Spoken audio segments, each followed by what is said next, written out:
My name is Alex Merrill, and I'm the Graduate Assistant for Student Organizations, and this is Saint, who's going to be my graduate teacher. So thank you guys so much for coming out. We really appreciate it. So I know we've got some treasurers and some presidents. Who is a treasurer or like a financial officer in your organization? Awesome. And what about presidents? Great. Well, we're really glad that you guys are here. We're going to be kind of doing a presentation. So Saint's going to go first, and then I'll switch over. Okay, so as you all may have heard, my name is St. Mitchell, and I'm with the Student Money Management Center. Now, how many of you are familiar with the Student Money Management Center and the resources that it offers? Okay, could a few of you tell me some things that we offer at our office? They offer short-term loans. Yes. Issue financial aid issues.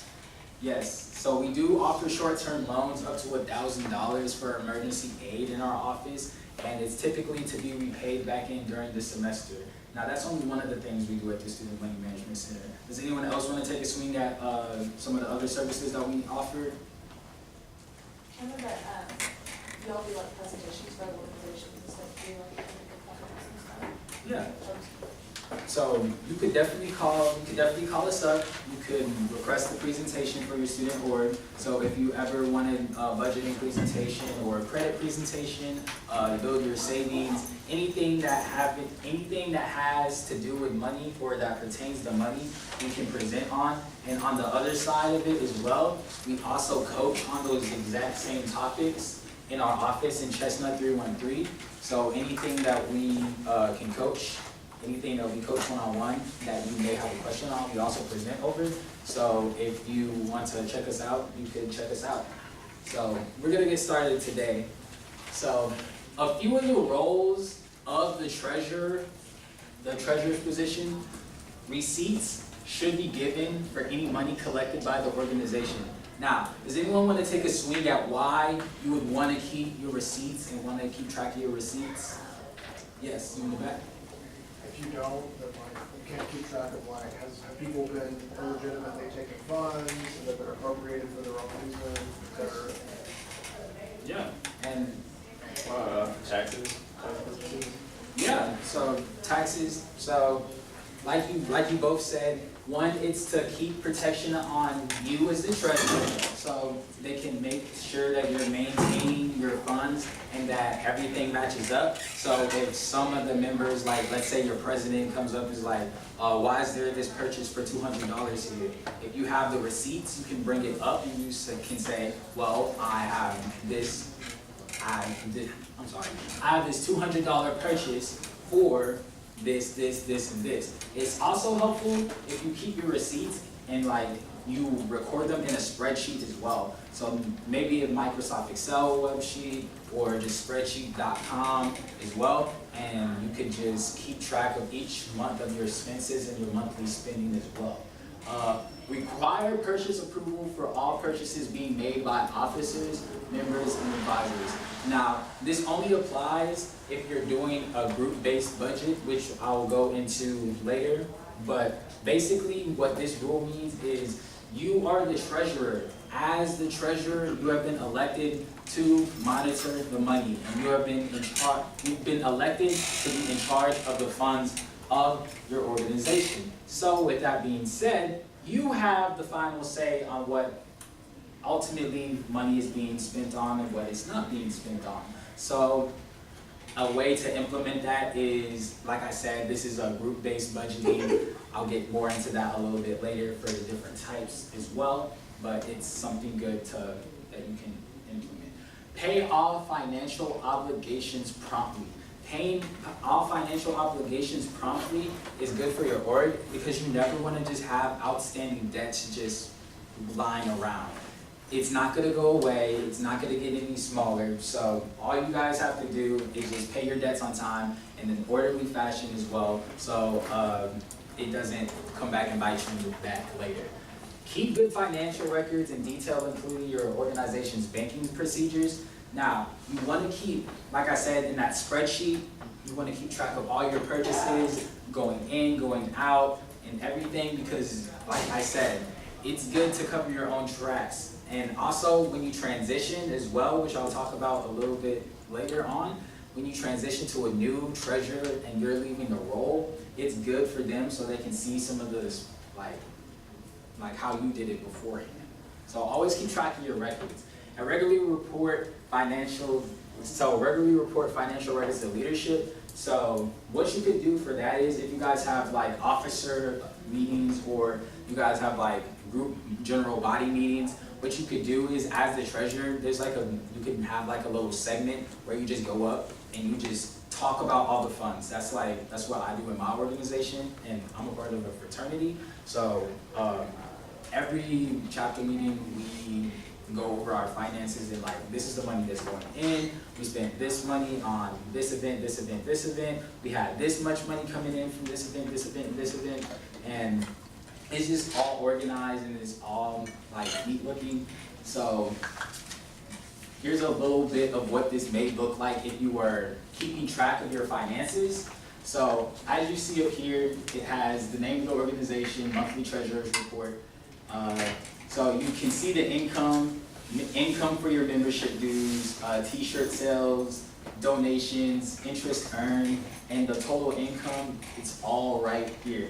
So when you get money also as well, when you receive money from an event, so it says membership dues, as the treasurer and as the person handling the funds, you should always remember to deposit the funds as soon as you get the money in hand. Because the quicker that the money's in the account, like you receive cash or a check, I'm sorry, but the quicker you deposit the money into the account, the less liability you have, or the less liability for something to ride to go wrong.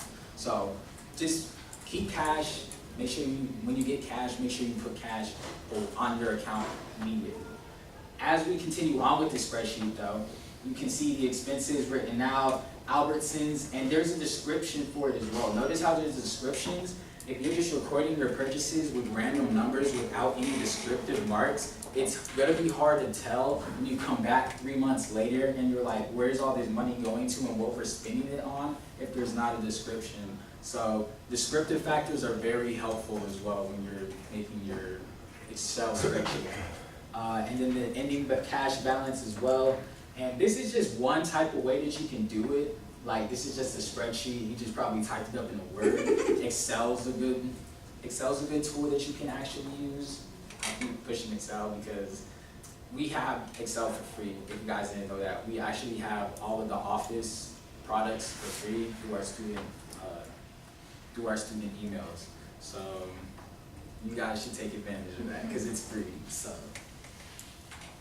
okay, so the actual type of the actual type of accounts that you should use is like, when you see, it's typically debit cards. Now some boards tend to use checks, and they have checks available because some companies won't actually take like a debit card or won't allow you to swipe. So it's always good to have checks. But debit cards are typically your method of payment that you end up seeing used because it's quick, it's easy, and you can make online purchases. The only problem with a debit card is that you have potential for misuse if there are multiple debit cards out there, and the only way for there to be multiple debit cards out there is if your org decides to choose the officer/group project type of account, which I'll be going into a little bit later. So this is actually a group-based budget. So what is a group-based budget? What does a group-based budget actually look like? So a group-based budget is there's only one account with one debit card, and the treasurer is in charge of that account and that debit card. So whenever there's a purchase that needs to be made, someone would come to the treasurer and be like, hi, I need to purchase, let's say you need food. I need to purchase about $50 worth of food for our organization. And you, being the only sole member, only sole person in control and in charge of the account, you would either approve this purchase or you would not approve this purchase. So let's say you approve this purchase. So what you would do, you would give the debit card to the member or whoever asked for it, and they would go make the purchases themselves. And then afterwards, they would keep the receipt, they would give you the copy, and then they would give you back the debit card. And it's just a way in the system to make sure that you're the only one who's using like the account and using the money. Because as the treasurer, you've been elected the treasurer due to the fact that they can trust you with money, and you're pretty ethical. I would like to think that you guys are ethical handling the money and you're not using it for your own purposes. So that's just one way to eliminate the potential use for misuse. And this is actually what it would look like. So it would just be one account, just basically what a regular account would look like for your organization. So an officer-based budget is actually different. So there would be multiple different accounts. So one big general account with multiple sub-accounts where each officer has its own debit card and money funded into that account. So each account would essentially have a allotted amount of money that each officer gets to work through and gets to work in. So let's say you have, so your president has a debit card. So your president would be able to make purchases as well for the organization as well. But he would have a presidential fund that he gets to work through and he gets to spend in his own domain. Whereas, like, which he gets to work through his own domain, and then each officer after that gets their own card. So it doesn't have to be an officer, it could be based off a project, how much money you want to allot to each project or how much money you're planning to spend as well. So those are things that you could also implement. And this is kind of what it looks like. Even though it says business, checkings, personals, savings, taxes, I know some banks will let you physically go in and change the name of it. So you could do food fund, or you could do money for membership dues, or you could do conference trips. Anything that you need or anything that your organization specifically does, it allows you to customize it and do that based on your specific needs. So those are just two different ways that you guys can choose in which you could operate in for how your funds and how you want people to operate. So fundraising, how to actually get money into your account, because everyone knows how to spend money, but how do you actually gain money? So when you're fundraising, you always want to define the amount that wants to be raised, because without a clear goal in mind, it's just arbitrary and you're just guessing. You're like, oh, maybe we'll raise about $100 or maybe we'll raise about $200. Always have a clear set goal so you're constantly working towards something. Do the math. How much is your fundraiser going to cost? Because it takes money to make money. So you have to be willing to put some money down in order to get a return on the back end to actually profit. Maintain a positive image for your organization.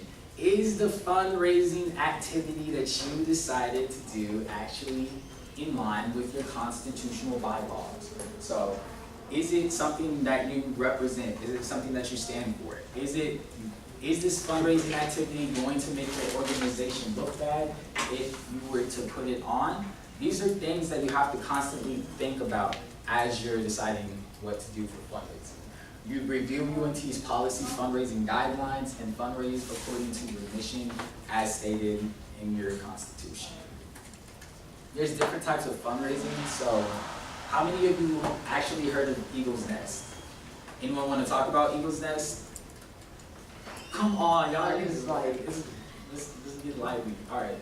So SGA uses a part of the student services fee, which is a fee that comes along with your tuition that each student pays into that SGA can control.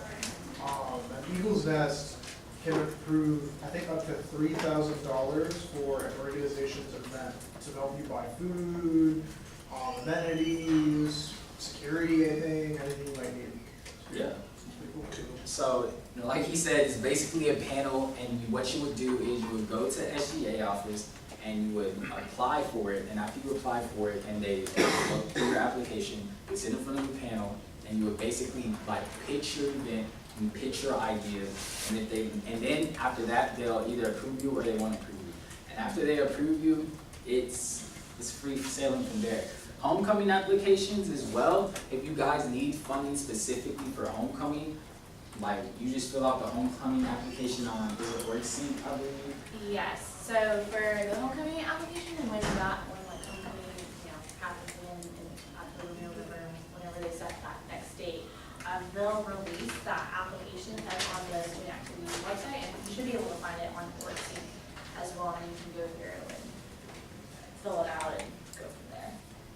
And something else that you guys could think of for fundraising is from your sponsors and donors. So alumni love to give back, especially if you guys can write off your taxes on your organization as well. So donations that your alumni give you, if it's taxes and not taxes, if you could write it off on your taxes, alumni are more inclined to give back to you because it's kind of a win-win situation, because they'll be getting a tax break because of the donation, and you guys will be receiving money from your alumni. So that's also something you guys could think about as well. I would say the other type of fundraising that you can do that's connected to SGA, if you're traveling, like if you're going to conferences or like a competition, they also have this thing called the Group Travel Grant. And it's the same process. You go through, you can also go through SGA at sga.unt.edu, and you can fill out that application. And so if you're like traveling anywhere, you can go, it's the same exact steps where you like fill it out, you go to their committee, you talk about it, and they'll grant you whatever, like the funds. And so both of them, those are two good, Eagle's Nest and Root Travel Grants, a good way to get funding. Are there any graduate student organizations? Okay, well, then that's all you guys need to know. So the transitioning period is basically when you are removing yourself from the role and someone else is stepping up to take your position and what you were doing. So good rule of thumb is always have a 2-month period so the treasurer can kind of get used to how things are running, and so they can also implement new things as well if they kind of like your strategy. A handbook should be provided to the incoming treasurer. It doesn't have to be like a thick handbook. It doesn't have to be pages. It could really just be a sheet of, this is how I used to do it. Here's the numbers. Here are the accounts, and just everything that you need to know. Not everything. You need to know everything that the new treasurer needs to know in order for them to be successful. Financial records should be up to date. So don't do that to your treasurer. Don't have like a bunch of receipts and stuff that they don't know what the purchases were, because they weren't the ones to actually make the purchases. So make sure you have everything up to date from the date that you actually transition or the new elections happen. Signatory authorities on any accounts need to be changed. So if the account is in your name as one of the primary holders, so for your bank account, you have to get it switched over. So make sure. I'll talk about that. Yeah, she's gonna talk a little bit I'll more talk about that process. But you do have to get it switched over and out of your name into the new person's name. And another officer should conduct and sign off on an audit of an organization's financial statements. And if you guys are looking for like a good place to put all your documents, if you wanted to do like paperless, you could always put them on WorkSync on your portal under documents. You can like create a folder and you can do like treasurer, you can do like receipts, like budget, whatever, however you want to organize it. That could just be one way you could kind of put all that information together, and then it's in one place, and you don't have to worry about like bringing a folder or a binder, to somebody else. Or I would also suggest if you do like a binder or a folder, to maybe leave it with your advisor, so that way it's kind of in a stationary place and it doesn't get moved around that much, and there's just less likely for receipts and other things to get lost. Okay, if you don't want all of the pressures on you, being the treasurer, the final say of everything, what you could also do is you could get 2 officers to sign off on any purchases made. So that would mean you plus the president, or if the president doesn't want to do it, you plus the secretary, or you plus the vice president. whoever you guys decide as an org that you want as the second person to sign off, so you can kind of have someone to balance you out, you could always have someone else sign off. Maintain the current files of your organization's financials. That is important because, like I said, you want to make sure that you're keeping track of everything coming in, going out, and covering your backside to make sure that no one's taking anything out and you're not taking anything out as well. Consider creating a prior approval purchasing form for your organization. Now, a prior approval of purchasing form is just basically a form that says what is the item that you want to purchase, why do you want to be purchased, why do you need it to be purchased, and the amount. And basically what members would do is they would fill it out and they would submit it to you, and you would either approve it or you won't approve it. Now, this is a method it kind of deters away people from asking you for money for frivolous things. Because if they have to go through an actual process to actually get money approved, people are gonna be like, I don't even think it's worth it to even deal with all of that extra stuff. So it's just an extra step in place to kind of deter people from misusing your organization's funds. And like I said earlier, cash and checks should be deposited within 24 hours of actually receiving them. Alrighty. Thanks, Kate. So I'm going to kind of talking about just from like the student activities point of view. So obviously, we encourage, if you're handling any type of money, to obviously have a bank account. And hopefully you can kind of see the different ones. We have Wells Fargo, Denton Area Teachers Credit Union, North Star Bank, and First State Bank. And so they're all banks in this area. And so I know when organizations are starting, like if you're opening up a bank account, I always suggest that for organizations to really look at the type of, look at the bank, look at the type of different things like the deposit, if you need a savings account, and just if there's any type of fees before you go and open up that checking account, just because depending on how much money you actually have for your organization, maybe Wells Fargo might not be the greatest idea, but maybe Teachers Credit, or just Denton Area Teacher Credit Union might be a good idea.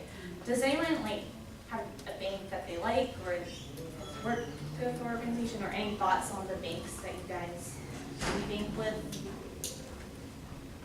No one has any thoughts on any banks? I mean, I would just choose Wells Fargo because it's on campus. Yeah. And it's probably the easiest. Yeah, I would definitely agree, Wells Fargo is probably gonna be the easiest just because it is on campus. If you guys wanted to do, so the university has changed banks, they're going with Chase, but you guys are welcome to stay with Wells Fargo, because you're not actually part of the university. So just because the university has changed who they banked with does not mean that you guys have to change with who you bank with. I think Chase might plan on coming onto campus in a couple of years. So if you guys, ever felt the need to go and bank with them, that is an option. But also, yeah, I agree. Wells Fargo is probably one of the better bets just because they're right here on campus, and those tellers, bankers, they really know student organizations and they kind of understand the process, so it might be easier to kind of make those different changes and just ask them different questions because they have a working relationship with student activities. Any questions? If you guys have any questions throughout, feel free to ask. All right, so I seem to talk a little bit about the transition. So how many people are possibly going to open up a bank account? Okay, so if you're opening up a bank account, so what you're going to do is you're going to fill out, so on Worksync, there's a checking account verification request form. You fill it out, we'll see it. We'll make sure that whoever is being added to the account is an officer according to the registration on your organization's portal. There we go. Portal. We'll send, we'll get all the approval, and then we'll send you guys the PDF with a letter, and you guys will go to Wells Fargo, and it'll just say that this organization is a registered student organization with the University of North Texas. And you guys will also have to have a tax ID number. So you get that from the SSSR, or it's a SS4, and it's from the IRS. So you go to or www.irs.gov. I do know that they ask you for a social security number just because they want to make sure that the person who's opening it is a real person and not a robot or an animal. But it won't be linked to the link, just because, you know, when you leave, like, you don't have to worry about your social security number, like, being around for other people to see. Once you have that bank account open, then that tax ID number will be connected to your bank account. And then whoever is being added to the account, you guys all have to go at the same time, and they're very, very picky about this. So if you're adding 6 people and only 3 people can go at a time, maybe do one letter where you get 3 people on, and then request another letter and get the other 3 people on. At least Wells Fargo is very, very particular about every single person that's being added be there at the exact same time. So I think that's it. And then we just recommend pending your president, treasurer, and advisor. You guys are welcome to put the officers that you think is best, if that's what we recommend. So those who are updating a bank account. So right now, you guys are probably close to or in the middle of officer elections, right? Or about to kind of do that transitioning. So you're trying to, get all that document stuff done and out of the way, which is great. So it would be the same thing with fill out the checking account verification request form. It would be the same process.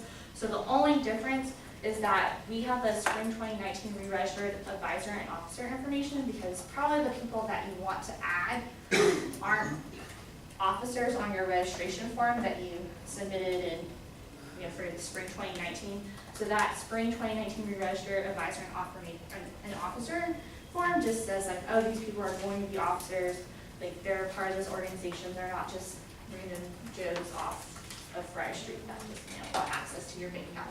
So basically, I know it seems really annoying, but I don't know if you guys have opened up a bank account anytime soon, or if you guys remember the process, like how they kind of go through and they really verify that you are who you say you are. So basically, Student Activities is doing that step for Wells Fargo, or for the bank. We were saying every person that's listed that's on that bank account letter is an actual officer of that organization.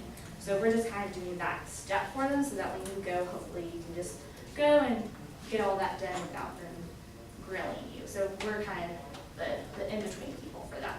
So if you're in the middle of transitions, I don't know, has anyone submitted a checking account verification request form lately? Nope, okay. So hold it behind, but I am working through them.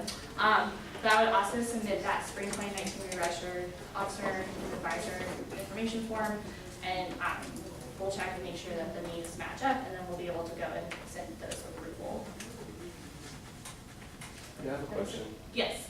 Can all this process be done in the summer? Because I'm hoping like we can make the transition during the summer, so Yeah. come fall, or Mhm. whatever for fall. Yeah, absolutely. So right now, it's just a little trick. So really, it's not until like July 25th. So in July is when registration for the fall of 2019 will reopen. And so if you guys remember what you have to do to register as an organization each academic year? No. No one? Okay, so each semester you guys have to register, right? Each long semester, so fall and spring, you have to re-register your organization. Each academic year, so 2019, 2020, you have to attend one org orientation. So if you guys became an organization in the spring, you guys attended an orientation, in April or March, whenever you guys did. If you guys are re-registered, then you probably attend an orientation sometime in the fall. So sometime in July, we'll post on our website all the orientations that are available. So we'll have a lot in August, we'll probably have like 2 or 3 a week. So you can go, you do that orientation, it's like an hour and a half, and then you'll be able to, on the OrgSync portal, you'll be able to hit the re-register, and if you're the person that has primary access, or the primary contact, or as the president, you will be able to go through and re-register and update all that information. So right now, because you're kind of in that transitioning phase where you're already registered, but you're not quite ready to re-register you for the fall, we're having you guys submit that spring 2019 re-registration form. But in July, once you guys have got the orientation and resubmitted your profile, then like you won't have to worry about that extra step. Does that make sense? Yeah, for the most part. I know, it's kind of Yeah, it's a confusing. lot, but And yeah, if you guys need any more clarification, further questions? So we talked a little, Same talked a little bit about taxes and tax exemption.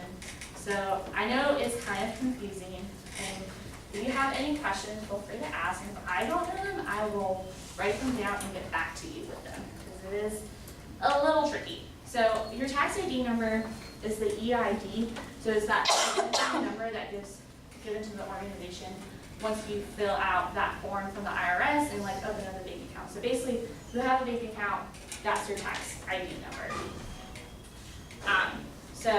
And then tax exemption. So most organizations think that they are tax exempt. They're not, because you guys technically aren't part of the university unless your organization is part of like a national affiliation. So like the Greek lives, they're all tax exempt because they're all part of like a national affiliation. And then there's some other organizations on campus that are part of like a national chapter or other type of affiliation that makes them tax exempt. But most organizations don't have that. So you guys are all, is anyone a part of like a national affiliation? Okay, so for those who aren't part of the national affiliation, it's okay. You're in the same boat as the majority of our organization. So also there's two types of taxes, right? So there's the federal tax. So if you're making like over $5,000 each year, then you should probably be paying federal tax. Most people aren't really making that much dough, so you probably don't have to worry about that one. And then the state sales tax is obviously, you go to the store, you pick up stuff for your organization, and it's that state sales tax that you have to pay. The 501c3 is the most sought after for tax exempt, just because that's the one that sponsors are able to write off as a donation. So if you're not part of a national affiliation, some organizations want to try to become one. It is really time consuming and very expensive. You have to hire like a tax attorney and a law attorney, like a lawyer, like a tax attorney and a law lawyer and a couple other things. So it can be quite an expensive process. So most organizations don't do that. So when you guys are going and asking for donations, you just have to be upfront saying like, hi, like my organization is trying to raise some funds for a conference in Austin, let's just say. We're not tax exempt, but we are part of the university. So as long as you're upfront about it, most of the people in this area, like most of the businesses, I think like seem pretty, like they're pretty open. They live in a university town, like, so they know that organizations are coming. So they might ask for like a sponsorship letter, and if that's the case, then you can just contact Student Activities, and we'll just make a letter that says like, this organization is registered, like they're not tax exempt, but they're like not acting for a profit. So I would just be like really upfront if when you're like trying to do like a Chipotle night or any type of thing where you're like working with businesses or like asking for donations, so just tell them like you're not tax exempt, but you are an organization, and all the funds are going to go towards whatever you're trying to raise money for. Is that any questions?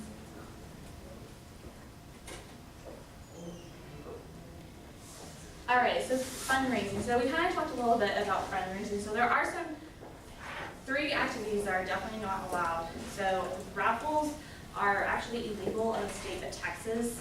And so you can see that it's an award of 1 or more prizes by chance at a single occasion among a single pool of group of people. So no raffles, and then bake sales is because of Verna Catering and health code, you can't sponsor any type of bake sales. And then selling food. So the same thing. And to me, it's really about, so selling the food is kind of like, there are some exceptions in terms of it's how you phrase it.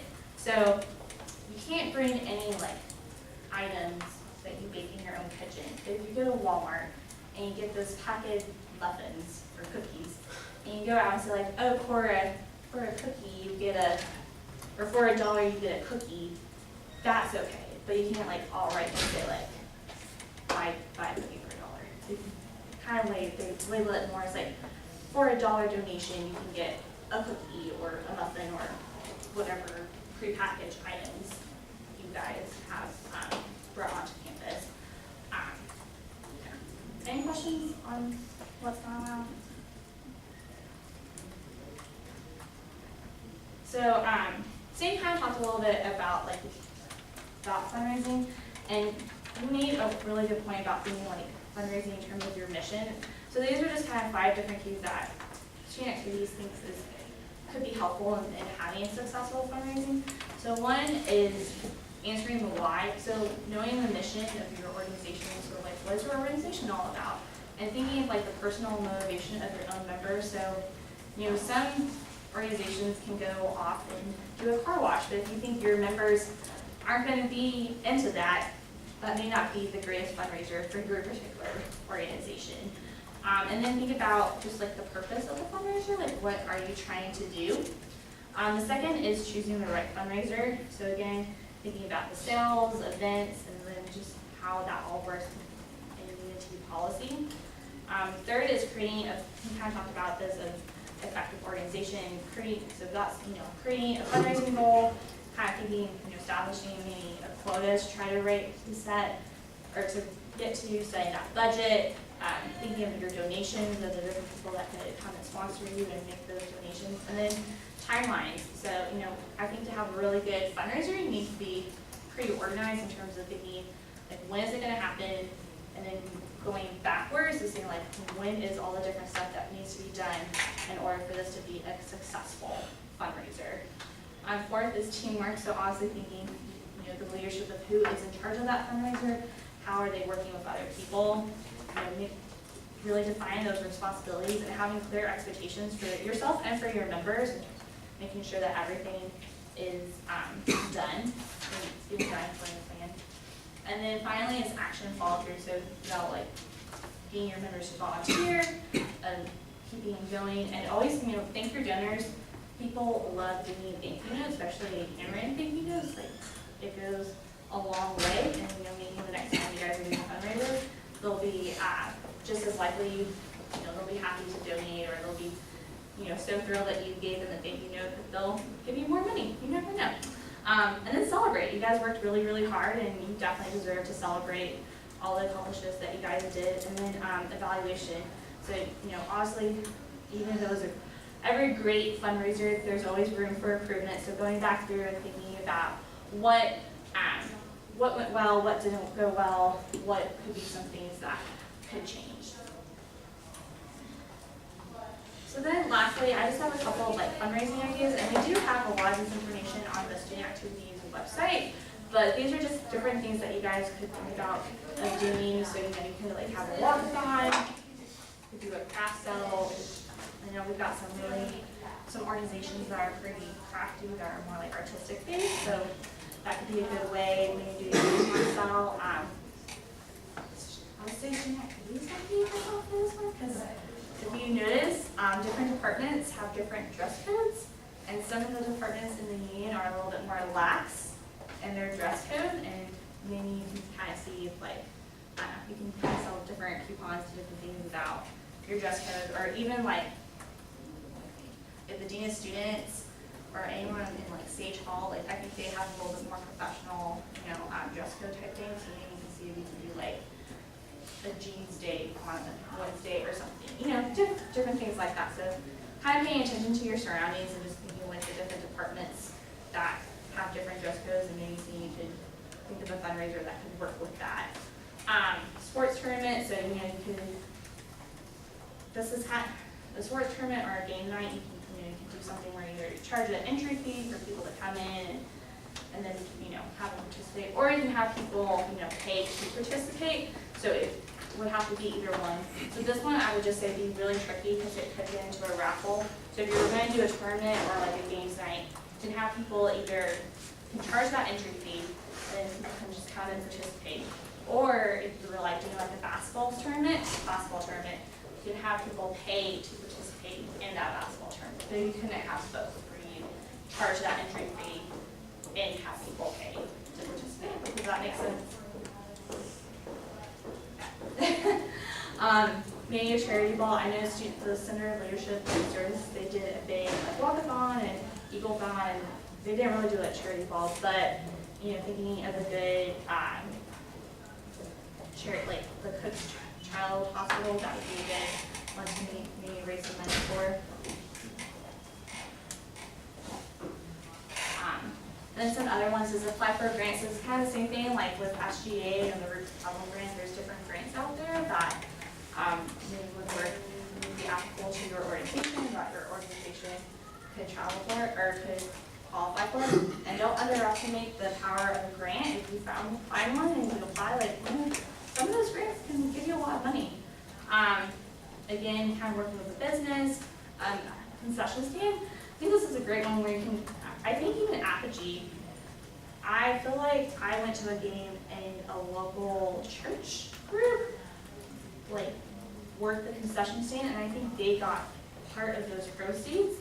So maybe reaching out to Apogee and seeing if you can run the concession stand, or even going to like a high school or middle school, you know, somewhere like that, and just seeing if you can run their concession stand and get some of that for a donation would be a great way, or even just cleaning a stadium. So those are just some of the different fundraising ideas. Has anyone done a fundraiser that was really successful for your organization?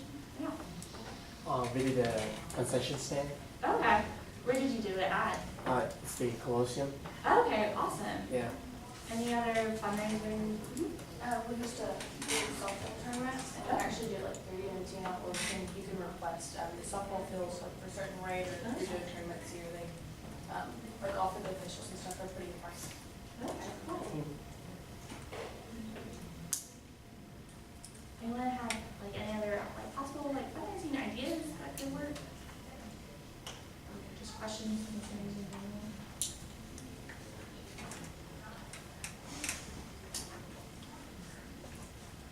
So that's really all we have, unless if you guys have any other comments or concerns or questions, feel free to ask. If you guys came in and didn't sign in or swipe, please come and sign in the section. Thank you guys so much for coming.